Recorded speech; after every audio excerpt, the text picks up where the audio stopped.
दोस्तों बात है 10 अप्रैल 1912 की। आरएमएस टाइटैनिक दुनिया का सबसे महंगा और सबसे लग्जरियस जहाज अपने जमाने का। ये ना ही सबसे लग्जरियस बल्कि इसे अनसिंकेबल जहाज भी माना जाता था, जो कभी भी डूब नहीं सकता।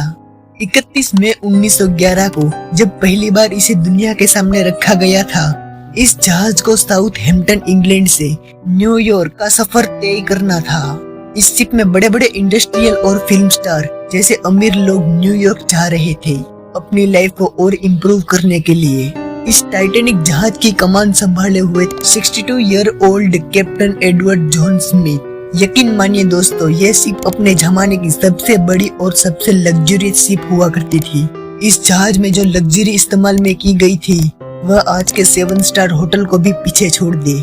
इस टाइटैनिक जहाज को व्हाइट स्टार लाइन कंपनी के द्वारा बनाया गया था। इस कंपनी ने ओपनली मीडिया और पब्लिक के सामने ये अनाउंसमेंट किया कि यह शिप अनसिंकेबल है, जो कभी डूब ही नहीं सकती। उस वक्त इस जहाज को बनाने में करीब 3.5 साल का वक्त लग गया। शिप की कॉस्ट अराउंड $7.5 मिलियन हुई थी, जो आज के करीब $200 मिलियन के बराबर है। यह शिप 810 फीट चौड़ी और 160 फीट ऊंची भी थी, लेकिन अपने पहले सफर पर रवाना होने के सिर्फ 2 ही दिनों बाद 12 अप्रैल 1912 को इसे फर्स्ट आइसबर्ग वार्निंग मिलनी स्टार्ट हो गई। यानी कि जिस अटलांटिक ओशन पर यह तैरकर यह शिप न्यूयॉर्क जा रहा था, वहाँ आइस मौजूद है। समुद्र में बड़े बड़े आइसबर्ग जो खतरा है इस शिप के लिए।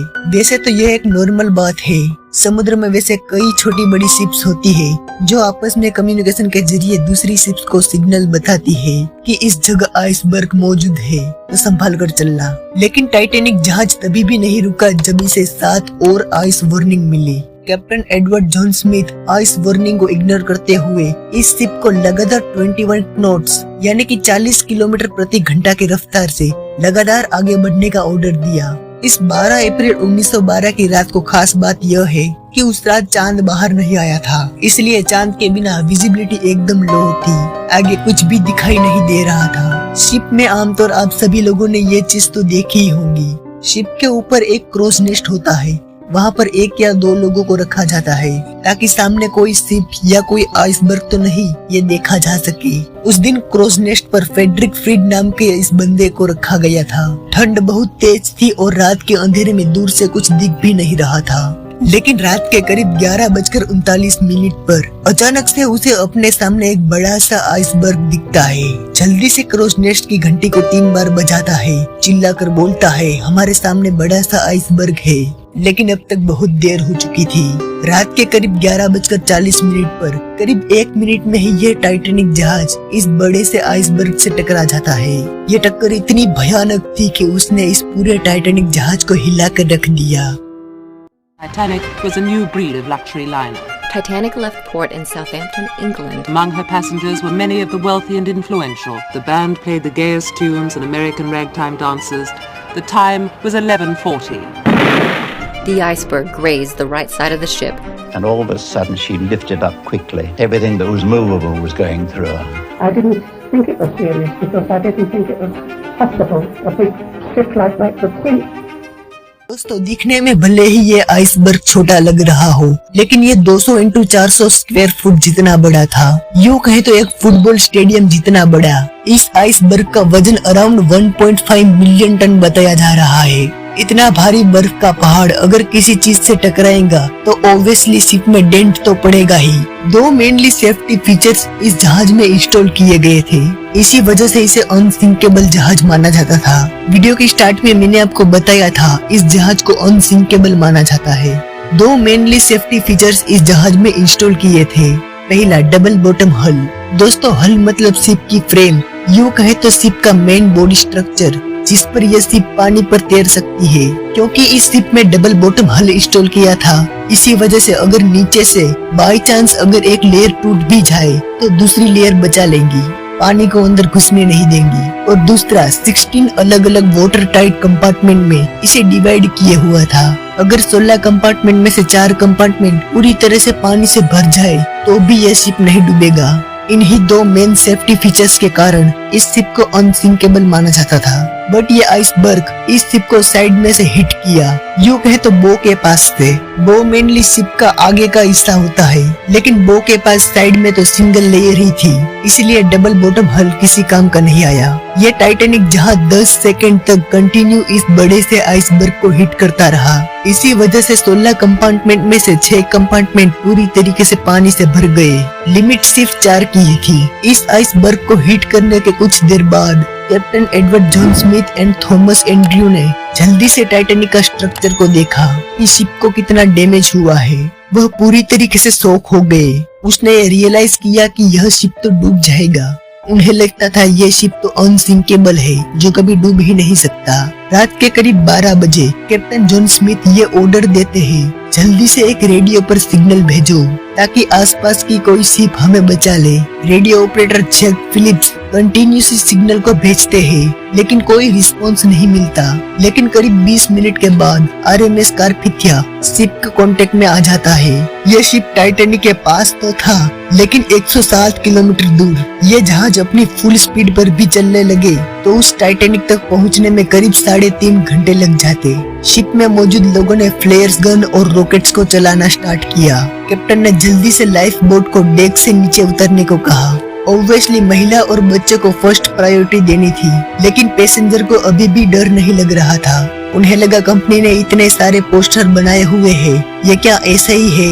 उन्हें लगा हाँ टकरा गए होंगे एक आइसबर्ग से, लेकिन जहाज नहीं डूबने वाला। इसी वजह से जब पहली लाइफ बोट को उतारा गया तब आधी लाइफ बोट खाली नीचे उतरी। लाइफ बोट में 67 पैसेंजर की कैपेसिटी थी, बट 28 लोग ही इस लाइफ बोट में चढ़े। शिप में लगातार एक के बाद एक कंपार्टमेंट पानी से भरता जा रहा था। इसी वजह से शिप अब धीरे धीरे टिल्ट होने लगा। इवन शिप के प्रोपेलर्स भी दिखाई देने लगे। पैसेंजर को रियलाइज हुआ कि ये शिप तो अब डूब जाएगा, लेकिन अब तक बहुत देर हो चुकी थी। इवन इस जहाज में लाइफ बोट की सख्त कमी थी। सिर्फ 20 लाइफ बोट ही रखी हुई थी। इनमें से मैक्सिमम 1000 या 1200 लोग ही जा सकते थे, लेकिन शिप में अभी भी 1500 पैसेंजर मौजूद थे। रात के 2 बजे आखिरी लाइफ बोट को टाइटैनिक से नीचे उतारा गया और अभी भी शिप में 1500 लोग बचे थे। आई विटनेस के मुताबिक रात के करीब 2:20 पर टाइटैनिक 2 टुकड़ों में टूटकर पानी में डूब गया। इसी के साथ शिप में मौजूद 1500 के करीब लोग भी डूब गए। जिसको तैरना आता था उसकी भी मौत कुछ ही मिनटों के भीतर हो गई, हाइपोथर्मिया की वजह से। पानी का टेम्परेचर 2 डिग्री सेल्सियस था। अगर इस तापमान में अगर कोई इंसान पानी में जाएगा तो उसकी मौत कुछ ही मिनटों में हो सकती है। माना जाता है कि टाइटैनिक का captain Edward John Smith last तक इस शिप में मौजूद थे। आरएमएस कारपेथिया शिप जो टाइटैनिक के लोगों को बचाने आया था, वह रात के 3:30 बजे के करीब पहुंचता है, टाइटैनिक के डूबने के करीब 1 घंटे बाद। लेकिन लाइफ बोट में जो लोग निकल चुके थे करीब 700 लोग के आसपास थे, उसे ये शिप बचा लेती है। इस टाइटैनिक के डिजास्टर के बाद कई सारे सवाल उठे, कई सारी इन्वेस्टिगेशन की और कुछ ऐसी अनजान बातें सामने आई जिसे सुनकर सब लोग शॉक हो गए। कैसा लगेगा दोस्तों जब मैं आपको बोलूं कि एक और जहाज था जो टाइटैनिक के सिर्फ 37 किलोमीटर दूर था। SS कैलिफोर्नियन नाम का यह शिप सिर्फ 37 किलोमीटर दूर था, जो आराम से ये टाइटैनिक जहाज के पास पहुंच सकता था। दरअसल टाइटैनिक के आइसबर्ग के टकराने के 1 घंटे पहले ही SS कैलिफोर्नियन जहाज ने ही टाइटैनिक को वार्न किया था कि संभल के रहना, यहाँ बहुत सारे आइसबर्ग है। और रात के करीब 11:15 पर रेडियो ऑफ करके यह शिप वहाँ ही रुक गया। डेंजर सिचुएशन को देखते हुए वह रात के अंधेरे में आगे बढ़ना नहीं चाहता था।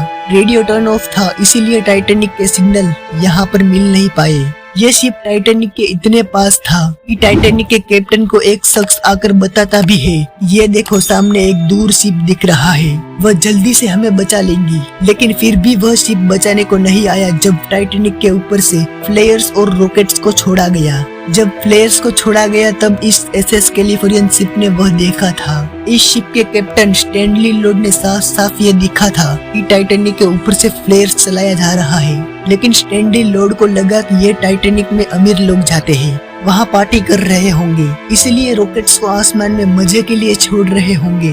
और वैसे भी टाइटैनिक तो अनसिंकेबल जहाज है, उसमें भला क्या ही खतरा होगा, कोई घबराने वाली बात नहीं है। और वह सो गए। सुबह अपना रेडियो टर्न ऑन करते हैं तो इसे कई सारे SOS मैसेज मिलते हैं। एकदम से वह शॉक हो जाते हैं और जल्दी से टाइटैनिक के पास पहुंचते हैं। लेकिन अफसोस अब तक बहुत देर हो चुकी थी।